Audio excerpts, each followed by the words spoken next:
He stands as an unassailable pinnacle of literature, a quintessential embodiment of the scholar-official spirit throughout Chinese history.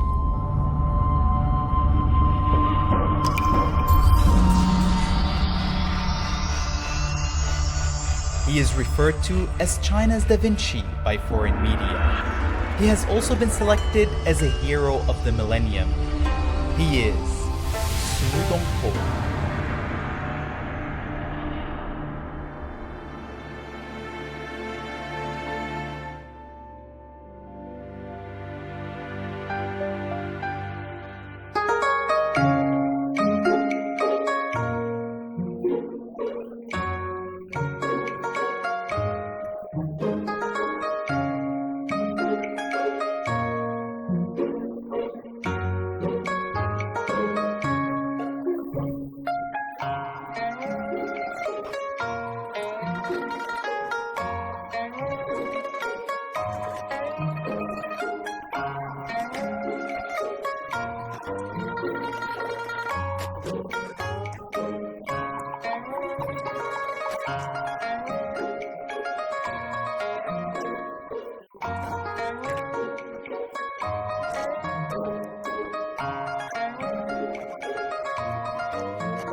Clean up the wall.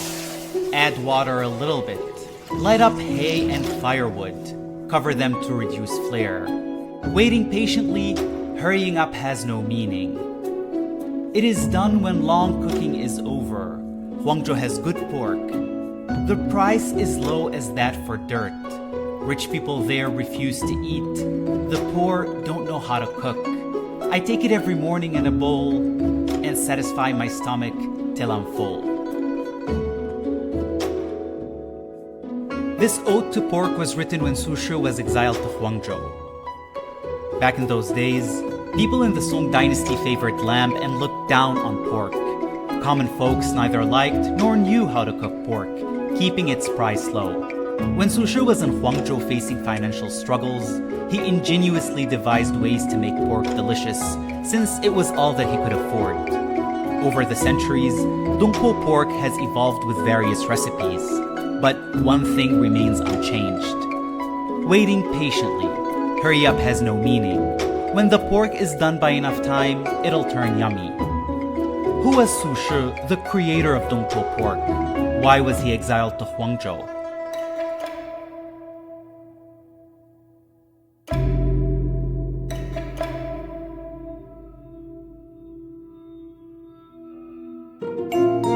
Su Shi was born into a renowned family of literati in Meishan, southwest China's Sichuan. Su Shi, his father Su Xun, and his younger brother Su Zhi were known as the Su Trio and part of the 8 prose masters of Tang and Song dynasties. Su Shi's life looked promising.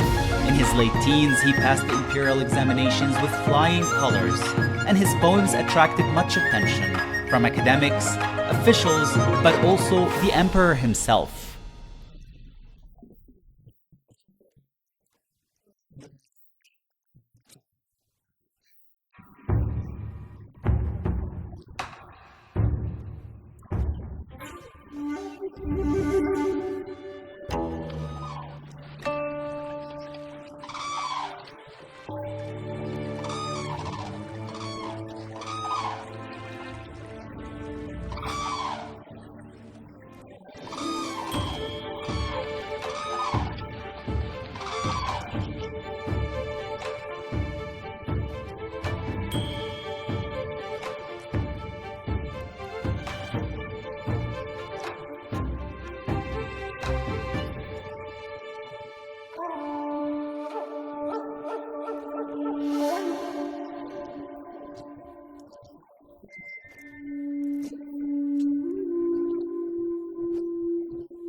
In 1079, Su Shi clashed with the reformist faction over policies he believed were harming commoners. This led to the Crow Terrace poetry case, the first literary prosecution in the Northern Song dynasty.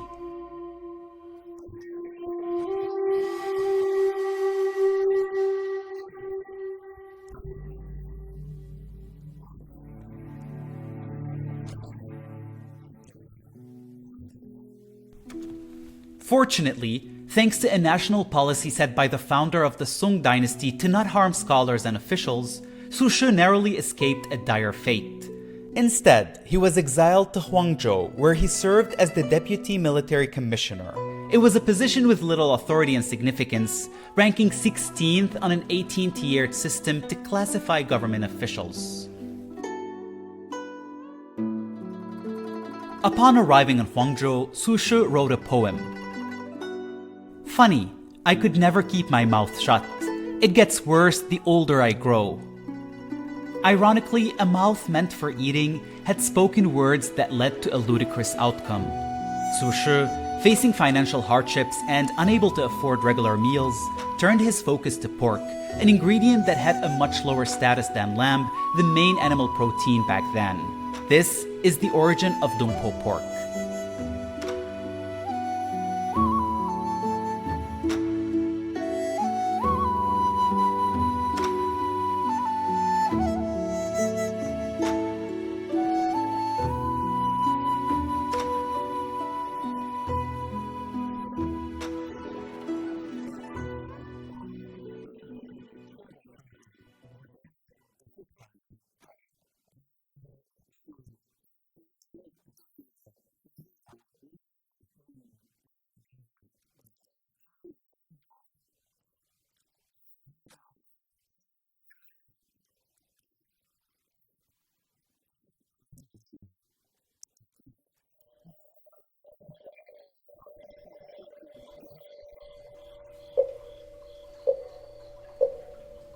When Su Shi first arrived in Huangzhou, he stayed at Dinghui Monastery. One sleepless night, he tossed and turned in bed, eventually getting up and going outside. It was then that he penned the famous poem Bu Suanzi.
Huangzhou, now Huanggang City, is a significant birthplace of the Chan or Zen school of Chinese Buddhism, giving rise to and nurturing the 4th, 5th, and 6th patriarchs of Zen Buddhism. During his exile in Huangzhou, Su Shi frequented Anguo Temple near Dinghui Monastery, where he bathed, meditated, and engaged in Zen practices. It was here that he met the eminent monk Jilian, forming a connection with the esteemed master.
In 1081, Su Shi adopted the title of Dongpo Jushi.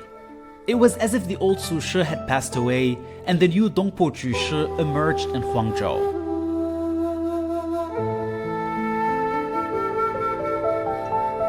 So, why did he choose to call himself Dongpo?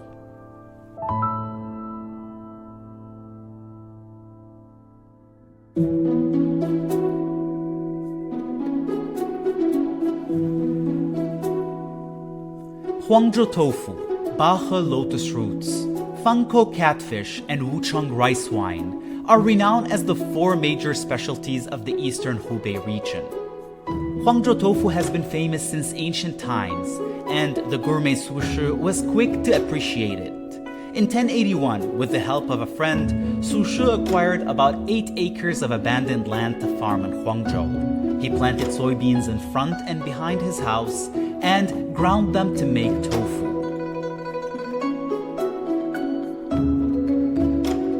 Boiled beans as cream and soybean fat as butter, burning oil candle as lighting, and pouring honey wine for drink. All things come from poor families, who, however, have nothing from the beginning till now. The poem mentions that all the wealth in the world is created through labor. During this period, Su Shi transformed from a government official to a farmer. Because this land was called Dongpo or Eastern Slope, he christened himself Dongpo Jushi. So what does this transformation represent? The answer lies in the fields.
而且我觉得苏东坡，我用英语来表达我的想法。I think that it doesn't have to be a person doesn't have to be happy when they're faced with something bad. I genuinely think that what makes him different than others, including myself, is that he's always thinking about everything that's happening around him and looking inwards to see how he can react. And I think that the ending of it, 它已经下雨了. The ending of it is that he doesn't have to be always happy when there's something bad happening or sad. He just have to look at it and analyze it from a very objective point of view. And I think that's what I appreciate about Su Dongpo. In 1082, Su Shi was caught in a spring rain in Huangzhou, which inspired another classic masterpiece, Calming the Waves. 他跟朋友一起出行回家，路上没有雨伞之类的，淋了一场雨，但是他很高兴，他觉得这都不是事儿，所有的风波都会安定下来的，所有的经历都是他的财富。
From Bu Suanzi to Ding Fangbo, Su Shi embarked on a more open and detached journey in life, responding to his past with answers from a higher perspective.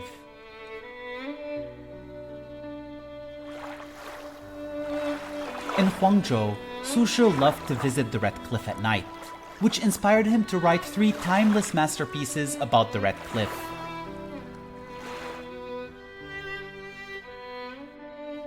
In Ode to the Red Cliff, there's a passage that has echoed through the ages. 在这首赋中，客人感叹历史上的盛举都成了沉寂，想到人生不能长久，所以悲从中来。真正阐述超越的是苏轼的那段话，他用水和月亮作比，虽然每一滴水都在流去，而长江还在；虽然每一天的月亮都在改变，但是月亮本身并未改变。世界上任何事物都同时具有短暂和永恒的一面，只是人思考和感知的角度不同罢了。今天的黄州依然有长江在奔流，夜间依然有明月当头，所以我们应该能够理解苏轼说的水和月的永恒。如果在水面小舟上，人们对着明月清风，能想起1000年前的这位苏东坡，体会他所说的这番道理，感其所思，思其所思，那就等于苏东坡还荡漾在他的小舟之上，他的人生与水、月一般永恒。如果再也没有人去这样感觉、这样思考，那就是逝者如斯，真的流失了。